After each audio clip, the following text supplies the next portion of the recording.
चलो पुढचं बघूया आपण. सर्वांनी इकडे लक्ष द्या. काही लिहायचं नाही, फक्त ऐकायचं. पण लक्ष द्यायचं, नाहीतर मध्ये मी हातात आहे, चष्मा आला, चष्मा फेकून आणणार आहे, पेन आला, पेन फेकणार आहे. नीट लक्ष द्यायचं. मधूनच काहीतरी विचारणार आहे, स्टोरी रिपीट करायची आपल्याला. पण ते माहिती आहे का, एक शिकारी येतो, दाणे टाकतो, जाळी टाकतो, आपण दाणे खायला जातो, आपला पाय अडकतो. शिकवलेलं असतं तरी पण अडकायचं. पुन्हा आपल्याला रिपीट. हे काय असतं, आयटम असतं, त्या आयटमच्या शेजारी काय असतं, आयटमच्या शेजारी काय असतं, इलेक्ट्रॉन असतो. इलेक्ट्रॉनचं काय असतं, मोशन असतं. पुढे ह्या साईडला घेऊन इलेक्ट्रॉनचं इथे एक मोशन असतं, हे या साईडला. हे पहिला इलेक्ट्रॉन, हा दुसरा इलेक्ट्रॉन. माझा प्रश्न आता इथं प्रश्न टाकणार आहे, हे सांगितलेले आहेत आपल्याला. परत परत तेच स्टोरी घ्यायला लागलो. परत बघा, हे इलेक्ट्रॉनचं मोशन आहे. हे मोशन ऑफ इलेक्ट्रॉन आहे, म्हणजे करंटचं डायरेक्शन कुठलं आहे, या साईडला. करंटचं डायरेक्शन जर असेल तर याचं मॅग्नेटिक मोमेंट कुठं आहे, हे मॅग्नेटिक मोमेंट कुणाचं आहे, इलेक्ट्रॉन नंबर 1. इलेक्ट्रॉन नंबर 2 फिरतोय कसा, असा, म्हणजे छान फिरतोय असं. करंटचं डायरेक्शन कुठं आहे, या साईडला आहे.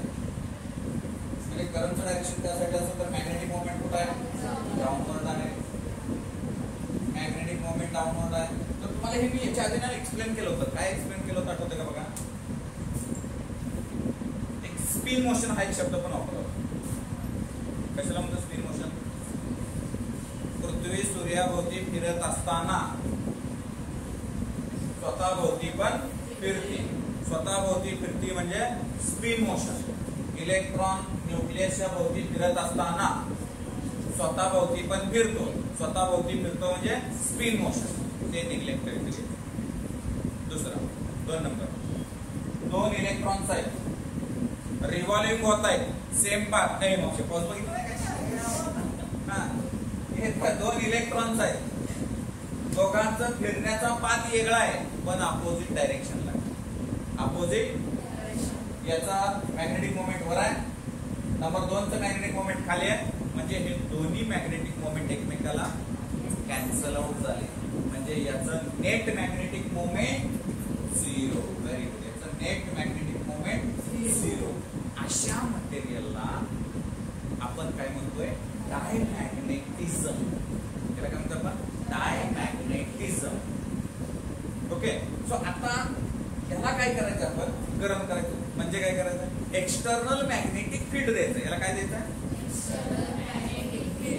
याला एक्सटर्नल मॅग्नेटिक फील्ड देऊन टाकलं. मॅग्नेटिक फील्ड दिलं, एक्सटर्नल मॅग्नेटिक फील्ड दिलं आपण. आता काय काय होतं बघायचं आपण. एक्सटर्नल मॅग्नेटिक फील्ड या डायरेक्शन. बरं, इलेक्ट्रॉन फिरायला लागलाय, त्याला काय काम आहे, फिरायचं. ओके, इलेक्ट्रॉन फिरायला लागलाय, हा दुसरा फिरायला लागलाय. थोडं नीट लक्ष द्यायचा. हे बघा, पिळग्यांनो आणि पिळगींनो, इथं हे इलेक्ट्रॉनचं मोशन आहे. इलेक्ट्रॉनचं मोशन आहे म्हणजे हे मॅग्नेटिक फील्ड, हे मॅग्नेटिक मोमेंट. एक्सटर्नल मॅग्नेटिक फील्डच्या अपोजिट आहे मॅग्नेटिक मोमेंट. याचा इलेक्ट्रॉन नंबर 2 आहे. याचा स्पीड इन्क्रीज होतो. याचा स्पीड काय होतो, इन्क्रीज होतो. त्याचा स्पीड वाढतो का, मॅग्नेटिक फील्ड दिल्यामुळं. कोणामुळं, मॅग्नेटिक फील्ड. कुठलं दिलं, एक्सटर्नल दिलं. आधी काय घेतलं होतं, डायमॅग्नेटिक मटेरियल घेतलं होतं. त्याला काय केलं, एक्सटर्नल मॅग्नेटिक फील्ड मध्ये ठेवलं. आधी एक्सटर्नल मॅग्नेटिक फील्डच्या आधी काय होतं, नेट मॅग्नेटिक मोमेंट 0 होतं. आता काय झालं, एक्सटर्नल मॅग्नेटिक फील्ड आल्यानंतर इलेक्ट्रॉन नंबर 2चं मॅग्नेटिक मोमेंट वर स्पीड काय झाला, या इलेक्ट्रॉनचा वाढला. स्पीड वाढला म्हणजे करंट वाढलं, आणि करंट वाढलं म्हणजे मॅग्नेटिक मोमेंट वाढलं. तुम्ही सर जरा हळू बोललं तर बरं होते. तुम्ही एवढा टप्पा टप्पा बोलायला लागला की बस. परत हळू बोल. हाय तिथं चालू करा की राहू. आता इथं जे आहे atom, electron, magnetic field. Magnetic field दिलं म्हणजे त्याच्या अपोजिटला कोण आहे, एम बार मॅग्नेटिक मोमेंट आहे. कुणाचा आहे, इलेक्ट्रॉन नंबर 2चा आहे. इलेक्ट्रॉन नंबर 2 काय करतं, स्पीड वाढतं. स्पीड वाढतं म्हणजे काय करतं, करंट वाढतं. करंट वाढतं म्हणजे काय करतं, मॅग्नेटिक मोमेंट वाढतं. सही. पुढं पिळग्यानो बीच्या डायरेक्शन मध्ये एक मॅग्नेटिक मोमेंट आहे. बीच्या डायरेक्शन मध्ये एक मॅग्नेटिक मोमेंट आहे. ते त्याच डायरेक्शन मध्ये असल्यामुळं नंबर 1 इलेक्ट्रॉनचा स्पीड काय होतो? कमी होतो. Speed decreases. स्पीड डिक्रीजेस झाल्यामुळं इथं जर स्पीड कमी होत असेल बाळांनो तर काय होतं? करंट कमी झाला. करंट कमी झाला म्हणजे मॅग्नेटिक मोमेंट कमी झालं. मग ह्या दोघांचं जर नेट मॅग्नेटिक मोमेंट काढायचं झालं, या दोघांचं जर नेट मॅग्नेटिक मोमेंट काढायचं झालं तर ह्याच्यातनं मायनस हे जर केलं तर हे मायनसचं प्लस होतं आणि हे एम एम कॅन्सल होतं. म्हणजे आपल्याला नेट मॅग्नेटिक मोमेंट काहीतरी मिळतं. ते किती मिळतं? 2 डेल्टा एम. पहिला काहीच नव्हतं net magnetic moment. External magnetic field मध्ये ठेवलं, परत काय झालं? त्याला मॅग्नेटिक मोमेंट आलं. अशा मटेरियलला आपण काय म्हणायचं? डायमॅग्नेटिझम असं म्हणायचं. याला काय म्हणायचं? डायमॅग्नेटिझम. जर समजा आम्ही हे जर मॅग्नेटिक म्हणजे एक्सटर्नल मॅग्नेटिक फील्ड काढलं तर तो त्याच्या ओरिजिनल पोझिशनला राहणार. जसं आधी होता त्याचं नेट मॅग्नेटिक मोमेंट काय होता? 0. तो एक्सटर्नल मॅग्नेटिक फील्डच्या बाहेर जर आला तर तो 0 होणार.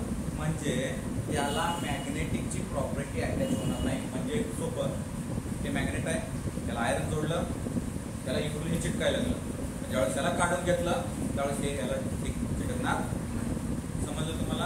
हा. त्याच्यामध्ये अजून एक हे वीकली, एक लक्षात द्या, हे वीकली हे जे डायमॅग्नेटिक मटेरियल आहे हे वीकली रिपेल होतं. काय होतं? Weekly repel. आणि त्याचा जो चाय आहे हा निगेटिव्ह असतो. त्याचा जो चाय आहे तो काय असतो? निगेटिव्ह असतो. चाय that is mean by susceptibility. The diamagnetic material of the susceptibility is a negative. मी फक्त बेसिक गाभा याच्यातला जास्त सांगतो. प्रॉपर्टीज काय ते थिअरी पार्ट आहे तर आता मला देतो. परत इकडे येतो पॅरा.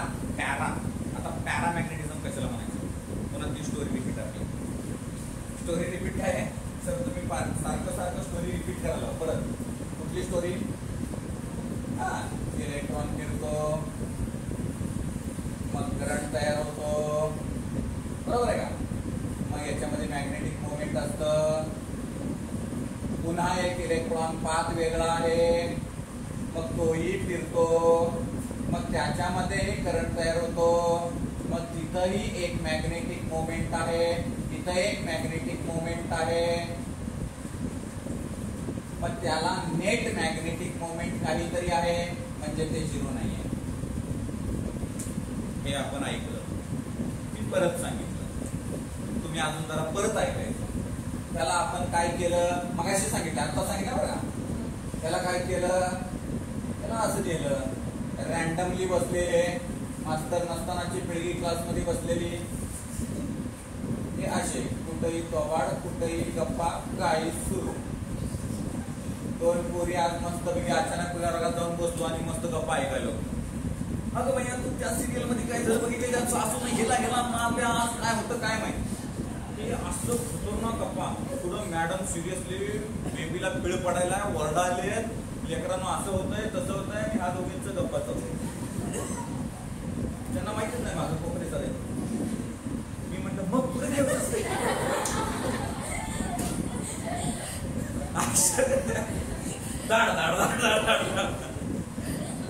जाऊच तर ते येऊच तर मी तिथून काही शिक्षा न करता बाहेर गेलो.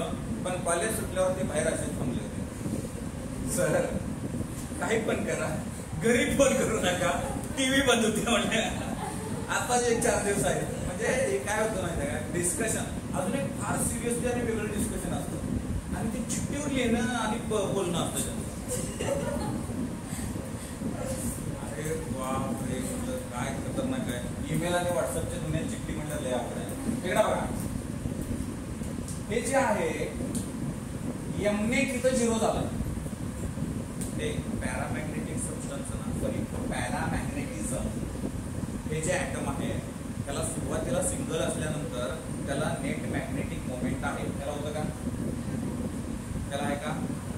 एक पर्टिक्युलर सबस्टन्स झाला, एका पर्टिक्युलर बॉक्स मध्ये डब्यामध्ये आणलं, म्हणजे एक सबस्टन्स तयार आणला, एक पॅरामॅग्नेटिक मटेरियल आणलं, त्याच्यामध्ये हे सगळे एकमेकाला कॅन्सल झाले म्हणजे नेट मॅग्नेटिक मोमेंट त्याला. मग त्याला कुठं एक्सटर्नल मॅग्नेटिक फील्ड मध्ये ठेवलं. त्याला कुठे ठेवलं रे आपण? एक्सटर्नल मॅग्नेटिक फील्ड मध्ये ठेवलं. ज्यावेळेस त्याला एक्सटर्नल मॅग्नेटिक फील्ड मध्ये ठेवू मुळानो ते एका रेषेमध्ये अलाइन झाले, म्हणजे एका डायरेक्शनला ते अलाइन झाले. हे एका डायरेक्शनला हे मॅग्नेटिक मोमेंट झालं आणि हे बी एक्सटर्नल झालं, म्हणजे ती दोघंही अलाइन झाले. या सिस्टीमला आपण काय म्हटलं होतं? मॅग्नेटायझेशन. या सिस्टीमला आपण काय म्हटलं होतं? मॅग्नेटायझेशन. आणि हे जे मॅग्नेटायझेशन जर आम्ही हे मॅग्नेटिक फील्ड काढलं, हे पुन्हा झिरो झालं, हे पुन्हा net magnetic moment. This is mean by weekly. लक्ष द्यायचं काय म्हणतो मी याला? Weekly attracted. ओके, हे वीकली अट्रॅक्टेड आणि ह्याचा चाय असतो पॉझिटिव्ह. ओके, त्याचा चाय असतो तो काय असतो? पॉझिटिव्ह. क्लिअर आहे? ओके, हे असा खोऱ्या काढायचा आणि एक रेष अशी मारायची, नेक्स्ट काढायचं नाही. ओके, सो हे झालं. परत एकदा पॅरामॅग्नेटिझम समजलं का बघा? या मटेरियलला, अशा टाईपच्या मटेरियलला आपण काय म्हणायचं? पॅरामॅग्नेटिझम. पॅरामॅग्नेटिझम हे टेम्पररी चेंज आहे, टेम्पररी मॅग्नेटिझम आहे. त्याला टेम्पररी हा शब्द म्हणतो. ओके, ठीक आहे. थोडं पुढे येतो. फेरोमॅग्नेटिझम. बाळांनो, फेरोमॅग्नेटिझमला पॅरामॅग्नेटिझमच्या पुढे जायचं. ओके, फेरोमॅग्नेटिझम. आता हे जसं एक सिंगल आहे, असं पूर्ण एक स्ट्रक्चर तयार होतं. त्या स्ट्रक्चरला त्यांनी म्हटलं डोमेन थेरी. काय म्हटलं? Domain theory.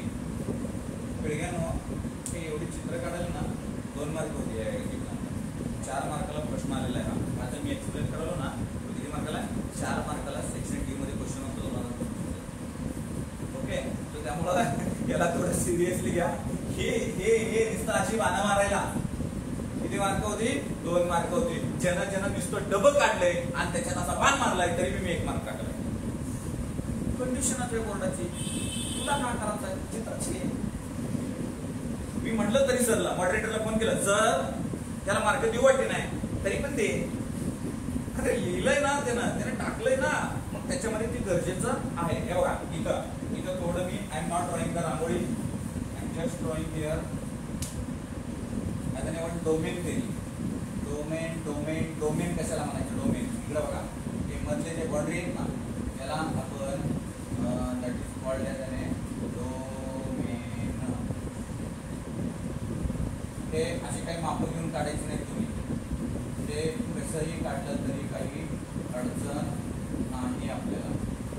क्लिअर आहे? डबे काढायचे आपल्याला. लक्षात घ्यायचं. इथं एका सरळ रेषेत अलाइन करते, म्हणजे हे पॅरामॅग्नेटिझम आपल्याला कुठं उचलायचं आहे?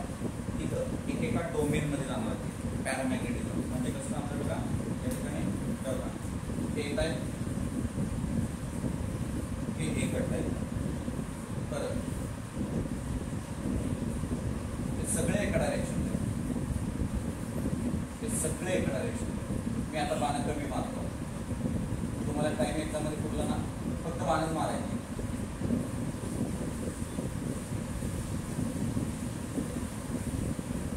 मस्त रांगोळी काढत होते. एकदा मी विचारला पाहिजे, त्या लेकराला शोधायचं आहे. ओके, ते बघा, तिकडे बघा, हे जे आहे हे डोमेन बाउंड्री म्हणतो. काय म्हणतो? हे जी डबे आहेत ना, त्याला डोमेन मारायचं आणि ह्याचा जो अभ्यास आहे ना, त्याला डोमेन थेरी. Okay, clear? त्याच्यामध्ये काय आहे? पॅरामॅग्नेटिझम, टेम्परेचर चेंज आहे. याच्यामध्ये इथं टाकलं पॅरामॅग्नेटिझम. याचं नेट मॅग्नेटिक मोमेंट, याला नेट मॅग्नेटिक मोमेंट काय होतं? Not equal to 0. इथं M net not equal to 0. इथं एम नेट 0. इथं परत M net not equal to 0. इथं परत एम नेट 0 येणार. कसं? हे बघ, हे याला कॅन्सल झालं, हे याला कॅन्सल झालं, हे याला कॅन्सल झालं, हे याला कॅन्सल झालं. सगळे एकमेकाला इथे कॅन्सल होते. कॅन्सल झालं म्हणजे त्याचा नेट मॅग्नेटिक मोमेंट काय आलं? यावेळेस बी एक्सटर्नल 0 आहे. परत एकदा, यावेळेस काय 0 आहे? बी एक्सटर्नल 0 आहे. हे जे मी सांगतोय ना, हे पेपरमध्ये लिहायचं. ओके, इथं नेट मॅग्नेटिक मोमेंट 0 आहे. जे ॲब्सेंट आहेत ना त्यांनी अशी गडा लोळले ना तरी मी लवकर कळत हां की एवढं डोक्याच्या वर जात आहे त्यांनी पुस्तकात म्हणून नाही नाहीतर या व्हिडिओवर लोळवते फिक्स अडचण येणार आहे. आता इथं परत मी काय सांगतोय बघा त्याला थोडं वेगळं काढतो. थोडं वेगळं म्हणजे काय सिंगल मध्ये दाखवतो. ओके म्हणजे कसं समजा हे याचे डोमेन आहे हे इथे काय इथे काय इथे काय इथे काय त्याचे 4 डोमेन आहेत. त्याला एक्सटर्नल मॅग्नेटिक फील्ड मध्ये ठेवले. त्याचं नेट मॅग्नेटिक मोमेंट 0 आहे. त्याला एक्सटर्नल मॅग्नेटिक फील्ड देऊ. काय देऊ त्याला एक्सटर्नल मॅग्नेटिक फील्ड देऊया. कसं द्यायचं वीक द्यायचं हो कमी देऊया. कसं देऊया वीक देऊया. पहिलं कमी देऊन बघू काय होतंय. मग कमी देऊन बघितल्यावर त्याचे डोमेन हे शब्द काय वापरतो बघा त्याचे डोमेन रोटेट होत आहे. त्याचे डोमेन फ्लिपिंग होत आहे. काय म्हणतात रोटेट होत आहे. त्याचे डोमेन फ्लिपिंग होत आहे. फ्लिपिंग झालं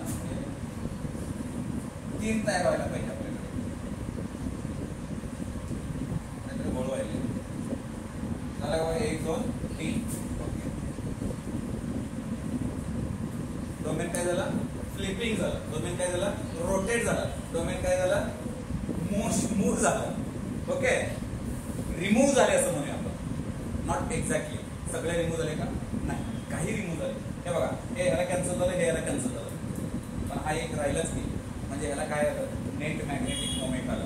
ते सगळं काय एक्सप्लेनेशन हे कुणावर आहे मॅग्नेटिक मोमेंटवर आहे. सगळं काय एक्सप्लेनेशन कुणावर आहे हा टॉपिक मॅग्नेटिक मोमेंट म्हणजे मॅग्नेटिक मोमेंट ह्या टॉपिकचा कोण आहे बॉस आहे. Okay so magnetic moment net magnetic moment काय 0 आहे. यावेळेस काय हे वीकली अट्रॅक्ट होतं. हे कसं होतं नाही नाही रे वीकली हे काय असणार आहे स्ट्रॉंगली अट्रॅक्ट असणार आहे. हा काय असणार आहे स्ट्रॉंगली अट्रॅक्ट असणार आहे. परत एकदा हे किती होतं त्याला वीक मॅग्नेटिक फील्ड दिलंय. याला काय दिलंय वीक मॅग्नेटिक फील्ड. याचे थोडे डोमेन रोटेट झाले थोडे राहिले मग स्ट्रॉंग द्या की काय होते बघा की मग आपण ह्याला काय देऊ स्ट्रॉंग मॅग्नेटिक फील्ड देऊ. म्हणजे आपण डबल करावं हे बघा हे असं त्याला काय केलं स्ट्रॉंग मॅग्नेटिक फील्ड दिला. काय दिला स्ट्रॉंग मॅग्नेटिक फील्ड दिला. ओके बी हे काय दिलं स्ट्रॉंग मॅग्नेटिक फील्ड दिला. ज्यावेळेस त्याला स्ट्रॉंग मॅग्नेटिक फील्ड दिला त्यावेळेस त्याचे सगळे डोमेन हे गायब झाले रिमूव्ह झाले. कोण रिमूव्ह झालं डोमेन सगळे रिमूव्ह झाले. हे सगळे काय झाले एका सिंगल लाईन मध्ये अलाइन झाले. कोण ऑल ॲटमचे मॅग्नेटिक मोमेंट एका सिंगल डायरेक्शन मध्ये काय झाले अलाइन झाले. ते जे अलाइन झाले that is mean by here permanent magnetism. म्हणजे हे जे झालं ते परमनंट मॅग्नेट झालं. हे कसं होतं टेम्पररी. हे कसं झालं परमनंट. याचा चाय कसा आहे पॉझिटिव्ह आहे. याचा चाय काय पॉझिटिव्ह आहे. हा काय आहे स्ट्रॉंगली. हा काय स्ट्रॉंग अट्रॅक्टेड. हा काय स्ट्रॉंग अट्रॅक्टेड. क्लिअर आहे का बघा. आपण काय काय शिकलोय बघा डायमॅग्नेटिझम दुसरं पॅरामॅग्नेटिझम त्यानंतर काय शिकलोय आपण फेरोमॅग्नेटिझम. फेरोमॅग्नेटिझम म्हणजे परमनंट मॅग्नेट. तरी पण सर एक एक्झाम्पल आहे स्ट्रॉंग मॅग्नेटिक फील्ड मध्ये आल्यानंतर ते रिटर्न त्याच्या ओरिजिनल पोझिशनला आलेलं नाही. म्हणजे याच्यामध्ये जर मी मॅग्नेटिक फील्ड काढून घेतलं तर ते domain as it is arrange होत नाही. That is called as an a permanent magnet. समजलं का. हा कसं हे ज्यावेळेस एखादं बोर्डामध्ये आपण स्क्रू फिट करत असतो स्क्रू ड्रायव्हर आणि स्क्रू इलेक्ट्रिक बोर्डमध्ये तर ते बरोबर आत बसतच नसते. मग ते त्या इलेक्ट्रिशियनकडे थोडं लक्ष द्यायचं. तो जो स्क्रू आहे ना तो ह्याला चिटकवतात कुठं स्क्रू ड्रायव्हरला. ते ऑटोमॅटिक अट्रॅक्ट करून घेतात कारण त्या स्क्रू ड्रायव्हरमध्ये ना परमनंट थोडं मॅग्नेट असतं किंवा त्या स्क्रूमध्ये ना थोडं काय असतं परमनंट मॅग्नेट असतं. ते तिथं चिटकून मग त्याला काय केलं जातं फिटिंग केलं जातं. So that type of material is called as an ferromagnetism. Clear आहे. मग असे काय मॅग्नेटिझम त्याला एक्सटर्नल मॅग्नेटिक फील्ड मध्ये ठेवलं की ते परमनंट मॅग्नेट तयार